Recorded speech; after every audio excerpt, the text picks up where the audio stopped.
Толку пати ветуваниот датум за старт на преговори стана работа за која власта сега не сакала да се врзува. Ова е најновата порака испратена директно од устата на премиерот Димитар Ковачевски, а доаѓа во моменти кога бугарскиот премиер Кирил Петков ја повика на средба целата владина коалиција за потврда на европската рамка и во јуни годинава.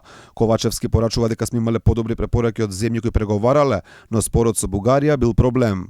Први уште кога го имав експозето за формирање на оваа влада, јас во ниту еден момент не се вржав со датум за почеток на преговорите, бидејќи тој датум за почеток на преговорите не зависи од една страна, односно од нас, туку зависи од две страни, бидејќи имаме отворен политички спор со Република Бугарија. Функционирањето и работата на една влада не може да се вржува со еден датум кој што е како некоја отсечка во текот на годината.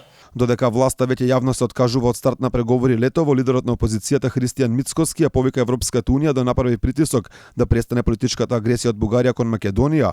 Порачува дека државата мора да започне преговори, но никако не смеат да бидат поминати македонските црвени линии. Само ќе е упата мојата порака до луѓето во Брисел да направат притисок онаков каков што е потребен врз владата во Софија, исто онака како што се обединија околу агресијата на Русија во Украина, да се обединат околу политичката агресија на Бугарија врз Македонија, да направат притисок и конечно Македонија да ги почне преговорите со Европската унија за полноправно членство. Дека тешко е возможно некое чудо именување на позициите во Софија, свесен и македонскиот претседател Степан Даровски. Според него шансите да започнеме преговори се многу мали.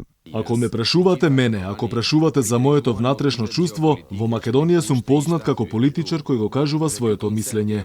Немам еден личен или друг официјален став. Ќе ги ценам нашите шанси за почеток на преговорите, конечно по 17 години во кои сме кандидат на помалку од 50%. Инаку Кирил Петков го повика бугарскиот претседател Румен Радев да свика Совет за национална безбедност во однос на овој спор. Радев порача дека нема ништо против таков состанок, но прво сакал да ги слушне ставовите на бугарскиот премиер за Македонија.